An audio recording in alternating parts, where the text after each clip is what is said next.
जय भारत दोस्तों। अब सोचिए, जिसके दम पर पाकिस्तान पूरी दुनिया में इस्लामिक कार्ड खेलता था, वही देश अगर उससे मुंह मोड़ ले तो पाकिस्तान कितना अकेला हो जाएगा। यही हुआ। सऊदी अरब ने धीरे धीरे अपनी फंडिंग बंद करना शुरू कर दिया और पाकिस्तान से दूरी बना ली।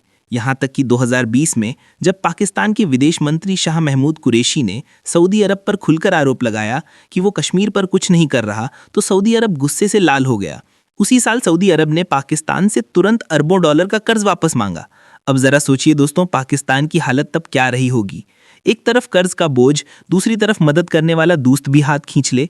यही वजह थी कि पाकिस्तान की सरकार और आर्मी दोनों सऊदी अरब से डरने लगे। लेकिन सऊदी अरब ने अपने फैसले पर कायम रहकर साफ कर दिया, पाकिस्तान अब भरोसे के लायक नहीं है। आज हालात ये हैं कि पाकिस्तान को IMF, चीन और दूसरे देशों के सामने हाथ फैलाने पड़ते हैं। लेकिन मदद मिल भी जाए तो शर्तों पर, जबकि सऊदी अरब अब सीधे भारत जैसे बड़े और स्थिर देश में निवेश कर रहा है। अब थोड़ा पीछे चलते हैं और समझते हैं कि सऊदी अरब और पाकिस्तान की दोस्ती आखिर शुरू कैसे हुई थी। सालों पहले जब पाकिस्तान बना था, तब से ही वो इस्लामिक दुनिया में अपने लिए एक बड़ा रोल तलाश रहा था। पाकिस्तान ने खुद को मुस्लिम उम्मा का लीडर बताने की कोशिश की। इसी वजह से वो सऊदी अरब के करीब आया। सऊदी अरब ने भी उसे अपनाया, क्योंकि पाकिस्तान एक मुस्लिम राष्ट्र था और उसके पास बड़ी आर्मी थी। पाकिस्तान की आर्मी के कई अधिकारी सऊदी अरब में ट्रेनिंग के लिए जाते थे। यहाँ तक कि सऊदी अरब की सुरक्षा में भी पाकिस्तान के सैनिक लगे रहे। यानी रिश्ता बहुत गहरा था। लेकिन वक्त के साथ हालात बदलने लगे। पाकिस्तान का झुकाव धीरे धीरे चीन की तरफ बढ़ने लगा। दूसरी ओर सऊदी अरब अमेरिका और पश्चिमी देशों के साथ रिश्तों को मजबूत करता गया। यहीं से दोनों के बीच दूरी बनने लगी। अब आते हैं 2019 पर, जब भारत ने जम्मू कश्मीर से अनुच्छेद 370 हटाया। तब पाकिस्तान को उम्मीद थी कि सऊदी अरब खुलकर उसका साथ देगा। लेकिन सऊदी अरब ने साफ कर दिया कि यह भारत का आंतरिक मामला है। यही वो पल था जिसने पाकिस्तान की नेताओं को झटका दिया। पाकिस्तान ने तब तुर्की और मलेशिया के साथ मिलकर एक नया इस्लामिक ब्लॉक बनाने की कोशिश की। उसने सऊदी अरब को दरकिनार करने की धमकी दी, लेकिन यह कदम पाकिस्तान के गले की फांस बन गया। सऊदी अरब ने इसे अपनी लीडरशिप को चुनौती समझा। अब सोचिए, जिसके दम पर पाकिस्तान पूरी दुनिया में इस्लामिक कार्ड खेलता था, वही देश अगर उससे मुंह मोड़ ले तो पाकिस्तान कितना अकेला हो जाएगा। यही हुआ। सऊदी अरब ने धीरे धीरे अपनी फंडिंग बंद करना शुरू कर दिया और पाकिस्तान से दूरी बना ली। यहाँ तक कि 2020 में जब पाकिस्तान के विदेश मंत्री शाह महमूद कुरैशी ने सऊदी अरब पर खुलकर आरोप लगाया कि वो कश्मीर पर कुछ नहीं कर रहा, तो सऊदी अरब गुस्से से लाल हो गया।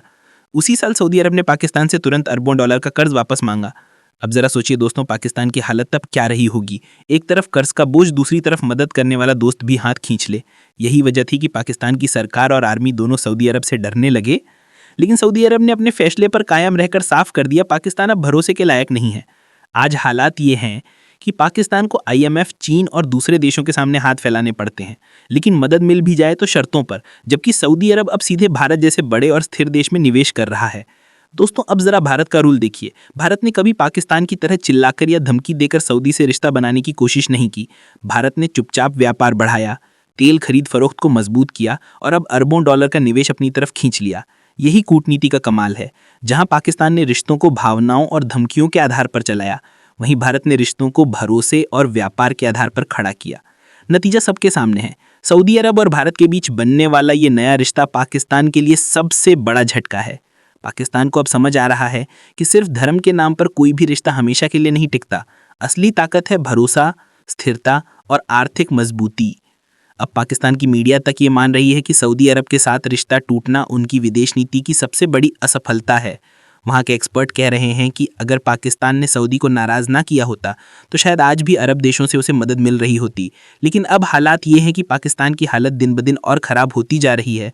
महंगाई चरम पर है, विदेशी मुद्रा भंडार खाली हो रहे हैं और बेरोज़गारी बढ़ रही है। दूसरी तरफ भारत है, जो हर गुजरते दिन के साथ और मजबूत हो रहा है। दोस्तों, इस पूरी कहानी से हमें एक बड़ा सबक मिलता है। रिश्ते सिर्फ धर्म या भावनाओं से नहीं चलते। रिश्ते टिकते हैं भरोसे, काम और स्थिरता से। पाकिस्तान ने अगर समझदारी दिखाई होती तो शायद आज उसका सऊदी अरब से रिश्ता कायम रहता। लेकिन अब सच्चाई ये है कि सऊदी अरब ने पाकिस्तान को धोखा नहीं दिया, बल्कि पाकिस्तान ने खुद अपनी गलतियों से अपना सबसे बड़ा दोस्त खो दिया। दोस्तों, अब बात करते हैं कि सऊदी अरब के इस फैसले का असर सिर्फ पाकिस्तान पर ही नहीं बल्कि पूरी दुनिया की राजनीति पर कैसे पड़ेगा। सबसे पहले मध्य पूर्व, मिडिल ईस्ट की राजनीति पर नजर डालिए। यहाँ दशकों से सऊदी अरब को मुस्लिम दुनिया का नेता माना जाता रहा है। पाकिस्तान अक्सर इस नेतृत्व का फायदा उठाता था। लेकिन अब जब सऊदी अरब ने पाकिस्तान से रिश्ता तोड़कर भारत की ओर कदम बढ़ाए हैं, तो पूरी मुस्लिम दुनिया को एक संदेश गया है, अब धर्म नहीं बल्कि विकास और स्थिरता ही असली रिश्तों की नींव होंगे। इसका सबसे बड़ा नुकसान पाकिस्तान को हो रहा है, क्योंकि पाकिस्तान ने अपनी विदेश नीति को हमेशा धर्म के इर्द गिर्द घुमाया। हर जगह मुस्लिम उम्मा का नाम लेकर वो सहानुभूति बटोरना चाहता था, लेकिन आज सऊदी अरब ने ये साफ कर दिया है कि वो ऐसे भावनात्मक खेल में अब नहीं फंसने वाला। अब सोचिए दोस्तों, जब सऊदी अरब जैसा ताकतवर देश पाकिस्तान को नकार रहा है, तो बाकी छोटे अरब देश क्या करेंगे? जाहिर है वो भी सऊदी अरब की लाइन पर चलेंगे, यानी पाकिस्तान की मदद के दरवाजे हर तरफ से बंद हो जाएंगे।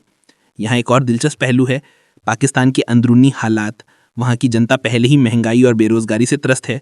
ऊपर से जब उन्हें ये खबर सुनाई देती है कि उनका सबसे बड़ा साथी सऊदी अरब भी साथ छोड़ गया, तो उनका मनोबल पूरी तरह टूट जाता है। यही वजह है कि पाकिस्तान में लोग अपने नेताओं को कोस रहे हैं। अब आते हैं भारत की ओर। भारत ने इस मौके का पूरा फायदा उठाया है। भारत की डिप्लोमेसी ने हमेशा संतुलित और समझदारी से काम लिया। यही वजह है कि आज सऊदी अरब भारत में अरबों डॉलर का निवेश कर रहा है। दोस्तों, आपको बता दूं कि सऊदी अरब का विजन 2030 सिर्फ एक सपना नहीं बल्कि एक विशाल प्रोजेक्ट है। इसका मकसद है सऊदी की अर्थव्यवस्था को तेल पर निर्भरता से बाहर निकालना और टेक्नोलॉजी, इंफ्रास्ट्रक्चर, टूरिज्म जैसे क्षेत्रों में आगे बढ़ना। और इन सब में भारत उसका सबसे बड़ा पार्टनर बन गया है। यानी पाकिस्तान के लिए झटका और भारत के लिए सुनहरा मौका। अब सोचिए, आने वाले 10-15 सालों में जब सऊदी अरब पूरी तरह भारत से जुड़ जाएगा, तो पाकिस्तान की स्थिति कितनी हाशिए पर चली जाएगी।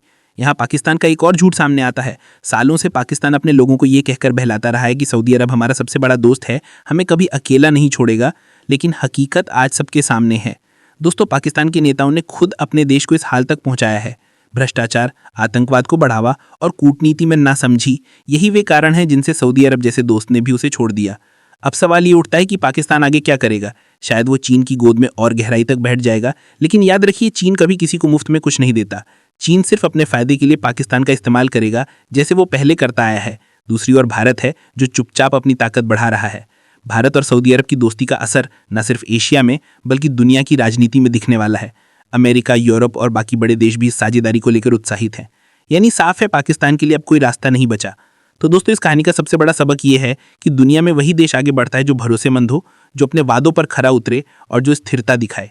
पाकिस्तान ने इन तीनों मोर्चों पर हार मान ली। सऊदी अरब ने सिर्फ एक देश को नहीं बल्कि पूरी दुनिया को एक संदेश दिया है, भविष्य उनका है जो मेहनत करते हैं और भरोसेमंद है। भारत ने यही दिखाया और आज उसकी जीत हो रही है।